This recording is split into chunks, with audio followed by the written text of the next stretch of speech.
কোনো রকম বেশি ঝঞ্ঝাট না করে খুবই সহজে কিভাবে তাল ছাড়ানো থেকে শুরু করে তালের রস বার করা আর বড়া ভাজা পর্যন্ত সম্পূর্ণ ভিডিওটা আমি আপনাদের সাথে আজকে শেয়ার করব। আশা করছি যদি ভিডিওটা স্কিপ না করে পুরো ভিডিওটা দেখেন, আপনারা কিন্তু খুবই সহজে বাড়িতেই এরকম পারফেক্ট একটা নরম তুলতুলে তালের বড়া বানিয়ে নিতে পারবেন। আপনাদের বুঝতে কোনো অসুবিধা হবে না। তো ভিডিওটা স্কিপ না করে পুরো ভিডিওটা অবশ্যই দেখবেন। আর যারা তালের বড়া কোনোদিনও বানাননি, এই ভিডিওটা ফলো করলে কিন্তু আপনারা অনায়াসেই তালের বড়া বানিয়ে নিতে পারবেন। আবার অনেকে মনে করেন যে তালের বড়া বানানো কিন্তু ভীষণ ঝঞ্ঝাট, কিন্তু একদমই নয়। সব থেকে সহজ পদ্ধতিটাই আমি আজকে আপনাদেরকে জানাবো এই ভিডিওর মাধ্যমে। তো আমি এখানে দুটো তাল নিয়ে নিয়েছি। দুটো তালই কিন্তু আমি কালো তাল নিয়েছি। যখনই আপনারা বাজার থেকে তালটা কিনবেন, অবশ্যই কিন্তু দেখে নেবেন তালগুলো যেন কালো হয়। যত কালো তাল হবে তাল তত মিষ্টি হবে। আর লালচে ধরনের তালগুলো একটু তিতকুটে হয়। অনেক সময় লালচে তালের রস দিয়ে বড়া বানালে সেটা গরম অবস্থায় একটু তিতকুটে থাকে, আবার ঠান্ডা হওয়ার পর বড়াগুলো কিন্তু আর তিতকুটে ভাবটা বোঝা যায় না। আবার অনেক সময় হয় কি, বড়াগুলো কিন্তু তিতই থেকে যায় ঠান্ডা হওয়ার পরেও, সেটা খেতে একদমই ভালো লাগে না। তো সেই কারণে সবসময় আমি কালো তালটাই নেওয়ার চেষ্টা করি। আর যত পাকা তাল হবে দেখবেন তালটা একটু নরমও আছে আর গায়ের খোসাগুলো খুবই সহজে উঠে যাচ্ছে, বেশি জোর দিতে হচ্ছে না। কিন্তু তাল যদি খুব ভালোভাবে পাকা না থাকে তখন কিন্তু খোসাগুলো উঠতে চায় না। তো একটু নরম তাল দেখেই নেবেন। আর আমি তালের খোলাটা দেখতেই পেলেন, খুবই অনায়াসে টেনে টেনে ছাড়িয়ে নিতে পারছি। তার মানে আমার তালটা একদম পারফেক্ট পাকাও আছে, আবার খুব বেশি মেতেও যায়নি। তো তালগুলো ছাড়িয়ে নিয়ে আমি দুটো তালেরই যে 3টে করে আটি থাকে প্রত্যেকটা তালে, সেগুলোকে আলাদা করে নিলাম।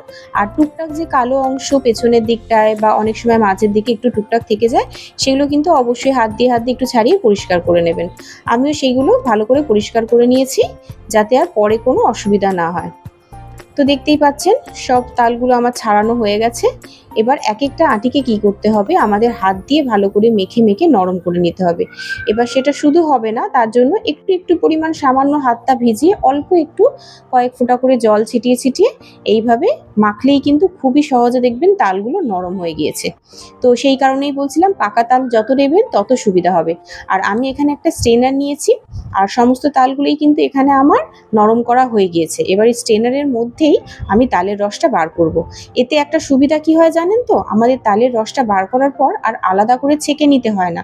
কারণ তালের রস আমরা যদি যে কোনো সবজি রাখার ঝুড়ি বা অনেক কিছুতেই আমরা বাড়িতে ওটাকে বার করে থাকি, কিন্তু সেগুলোতে কি হয়, তালের যে চোচগুলো থাকে ফুসো ফুসো অংশগুলো, সেগুলো কিন্তু তালের রসের সাথে ওই ঝুড়ির ফাঁক থেকে গলে পড়ে যায়। তো আমাদের আলাদা করে সেটা আবার ছেঁকে নিতে হয়। তো এইভাবে যদি স্ট্রেনারের মধ্যে আমরা ডাইরেক্ট তালের রসটা বার করি না, তো এটাই সুবিধা যে আমাদের আলাদাভাবে আর কোনোভাবেই ছাকার প্রয়োজন হবে না, একবারেই দু কাজ হয়ে যাবে। তো সমস্ত রসগুলো এখানে তাল থেকে আমি বার করে নিয়েছি। আর আপনাদের কাছে যদি না স্ট্রেনার থাকে, আপনারা কিন্তু অবশ্যই তাহলে যে কোনো ঝুড়ি জাতীয় জিনিসে করতে পারবেন। অনেকে আবার গ্রেটারের মধ্যেও করে, যেগুলোতে আমরা নর্মালি পেঁয়াজ আদা রসুন গ্রেট করে থাকি, সেই গ্রেটারেও অনেকে করে থাকে। তো সমস্ত তালগুলোর রস খুব ভালো করে বার করে নিয়েছি, দেখতেই পেলেন। আর এই দেখুন আমার একদম তালটা সিল্কি সিল্কি, আর এর মধ্যে কোনো ফুসো ফুসো ভাব নেই, তাই আমার এটা কোনো ছাকারও প্রয়োজন নেই। এটা আমার দু কাজটাই এক কাজে হয়ে গিয়েছে স্ট্রেনারের মধ্যে রসটা বার করে। আর তার মধ্যে আমি এখানে গণেশের যে সুজি আছে, সেই সুজি 1 প্যাকেট এর মধ্যে দিয়ে দিলাম। আর দেওয়ার পর 1 কাপ ময়দা এতে অ্যাড করলাম। আর চিনি দিয়ে দিচ্ছি পরিমাণ মতো। মিষ্টিটা আপনাদের পছন্দ মতো দেবেন অবশ্যই। অনেকে হালকা ভালোবাসে, অনেকে আবার বেশি মিষ্টি। তো আমি এখানে 1.5 কাপ চিনি দিয়েছি, আর অল্প একটুখানি বেকিং সোডা দিয়ে দিয়েছি। আর সামান্য পরিমাণ একটু নুন দিলাম। নুনটা বেশি দিলে মিষ্টি জিনিস খেতে ভালো লাগবে না। আর দিয়ে দিলাম একটু বেশি পরিমাণ মৌরি। মৌরিটা আমার ভীষণ পছন্দ, আমি যেন প্রত্যেকটা বাইটে অন্তত একটা করে মৌরি পাই, সেই অনুযায়ী একটু বেশি পরিমাণ মৌরি দিয়েছি। তো আপনাদের যদি না মৌরি খাওয়ার পছন্দ হয়, এটাকে কিন্তু স্কিপও করতে পারবেন। আবার অনেকেই আছে যে মৌরিটা গালে পড়লে খেতে ভালো লাগে, তারা অবশ্যই এটা দিলে ভালো লাগে খেতে। তো ভালো করে এটাকে আমি মাখিয়ে নিচ্ছি। মাখানো হয়ে গেলে আমি একটুখানি এটাকে চেক করে নেবো যে আমাদের যে মিশ্রণটা আমি রেডি করছি সেটা পারফেক্ট হয়েছে কিনা। তো সেটা আমরা কিভাবে বুঝবো যে পারফেক্ট হয়েছে কিনা, তার জন্য আমি কি করব, এখান থেকে একটু ব্যাটার নিয়ে এটাকে সামান্য যেভাবে বড়াটা আমি তেলের মধ্যে ছাড়বো না, তো সেইভাবেই আমি দিয়ে দেখছি যে বড়াটা থাকছে নাকি একদম মিশে যাচ্ছে। তাহলে আমি তখনই বুঝতে পারবো যে ঘনত্বটা পাতলা হয়েছে, তার মানে আমাদের এখানে আরেকটু ময়দা অ্যাড করতে হবে। যেহেতু বড়াটা খুব ভালোভাবে সেট হচ্ছে না, তো তাই জন্য আমি এর মধ্যে আরো 1/2 কাপ ময়দা দিয়ে দিলাম। দিয়ে আবার ভালো করে এটাকে মিশিয়ে নেব। এইভাবে দেখলে সুবিধা কি হয়, অনেক সময় যদি পাতলা হয়ে যায় না ঘনত্বটা, তখন তেলের মধ্যে যেই আপনি বড়াটা ছাড়বেন দেখবেন সব ছড়িয়ে গিয়েছে, একদম তেলটা মায়ে সব ছিটিয়ে যাবে। তো সেটা বেকার পরিশ্রম। তো আলাদাভাবে আমাদের ওইভাবে তেলের মধ্যে না দিয়ে বুঝে আমরা যদি এইভাবেই দেখে নিই বড়াটা সেট হয়েছে কিনা, এটা সুবিধা হয়। তো সুজিটা একটু ফুলবে যেহেতু, আমি এখানে 15 মিনিটের জন্য এটাকে ঢেকে রেখে দিলাম সেট হওয়ার জন্য। সুজিটা অনেকটা ফুলেও গিয়েছে, তেল যতক্ষণে গরম হচ্ছে এদিকে দেখতেই পাচ্ছেন আমাদের সুজিটা ফুলে আমাদের ব্যাটারটা কিন্তু আরেকটু ঘন হয়ে গিয়েছে। আর এটাই হচ্ছে পারফেক্ট ব্যাটার আমাদের তালের বড়ার জন্য। দেখুন তখন কিন্তু মিলিয়ে যাচ্ছিল, এখন কিন্তু দেখুন বড়াগুলো খুব ভালোভাবেই সেট হয়ে রয়েছে। তার মানে আমাদের বুঝে নিতে হবে এই সময় একদম রেডি তালের বড়ার জন্য। এবার একদম হাই ফ্লেমে গ্যাসটাকে রাখবেন। গ্যাসের ফ্লেম কিন্তু লো করা যাবে না, কারণ গ্যাসের ফ্লেম যখনই আপনি লো রাখবেন না তখন এই বড়াগুলো তেলের নিচে একদম গিয়ে সেটে যাবে আর খুব ভালোভাবে ফুলবেও না। তো একদম গ্যাসের ফ্লেমটাকে হাই রেখে একটা একটা করে বড়া আপনাদের পছন্দ মতো সাইজ অনুযায়ী ছেড়ে দেবেন তেলের মধ্যে। আমি এখানে খুব ছোটও করছি না আবার খুব বড়ও করছি না, কারণ এই বড়াগুলো আমি যে সাইজটা ছাড়বো তার থেকে কিন্তু 1.5 গুণ একটু বড় হয়ে যাবে বড়াটা, সেই সাইজ থাকবে না, এমনি ফুলে সাইজটা বেড়ে যাবে।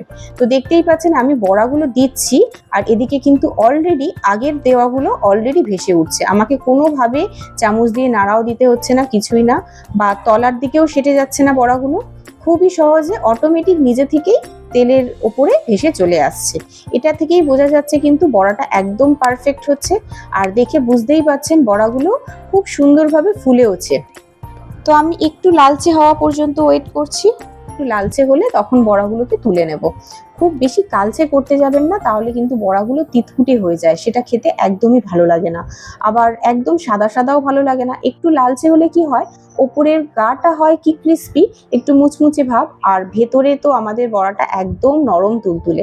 তো এই বড়াটা একবার আপনারা যদি বানিয়ে খান না, তো আপনারা বুঝতে পারবেন যে কত সুন্দরভাবে কত সহজে আমরা পারফেক্ট তালের বড়া রেডি করে নিতে পারি, বেশি ঝামেলা ঝঞ্ঝাট ছাড়াই। তো আমি একইভাবে কি করব, বাকি যত বড়াগুলো আছে সব বড়াগুলো ভেজে নেব। ভেজে নেওয়ার পর আপনাদেরকে আমি দেখাবো আমার দুটো তালে কতটা বড়া হয়েছে। আর এখানে একইভাবে আমি এই বড়াগুলো তুলে নিচ্ছি। আমার প্রত্যেকটা বড়া কিন্তু খুব ভালোভাবেই ভেসে তেলের উপর উঠে এসেছে, কোনোটাই নিচের দিকে সেটে যায়নি। আর প্রথমে এটা নামানোর সময় দেখবেন যেন মনে হয় গায়ে গায়ে জড়িয়ে আছে বড়াগুলো, কিন্তু তা একদমই নয়।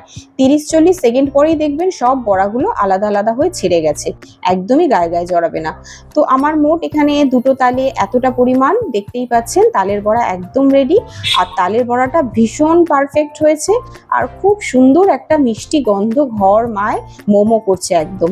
তো আপনারা এই তালের সিজনে অবশ্যই কিন্তু একবার হলেও এই তালের বড়া রেসিপিটা ট্রাই করতে পারেন।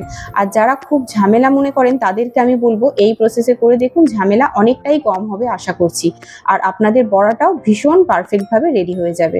তো আমি এখানে একটা তালের বড়া আপনাদেরকে ভেঙেও দেখালাম, যে ভেতরটা দেখেই বুঝতে পারছেন কতটা ফ্লাফি হয়েছে, ভেতরে পুরো জাল জাল ভর্তি। আর তালের বড়ার মাঝখানের অংশটা না যদি একটু গুটলি পাকিয়ে থাকে, তার মানে বুঝে যেতে হবে যে তালের বড়াটা কিন্তু মাঝখান থেকে শক্ত। আর এখানে দেখেই বুঝতে পারছেন আমি প্রেস করছি জাস্ট বড়াগুলোকে, বড়াগুলো তখনই সাইড থেকে ফেটে ভেঙে যাচ্ছে, তার মানে কতটা সফট হয়েছে। আর মাঝখানটাও একদম খুবই ফ্লাফি, ভেতর থেকে খুবই সফট নরম, আর ওপর থেকে হয়েছে তালের বড়াটা একদম মুচমুচে। তাহলে রেসিপিটা অবশ্যই একবার ট্রাই করে আমাকে কমেন্টে জানাতে ভুলবেন না যে আপনাদের কেমন লাগলো। আবার কালকে দেখা হবে নতুন রেসিপির সাথে। আর ভিডিওটা ভালো লাগলে একটা লাইক করে চ্যানেলটিকে সাবস্ক্রাইব করে দেবেন। সবাই খুব ভালো থাকবেন, আবার কালকে দেখা হবে, টাটা।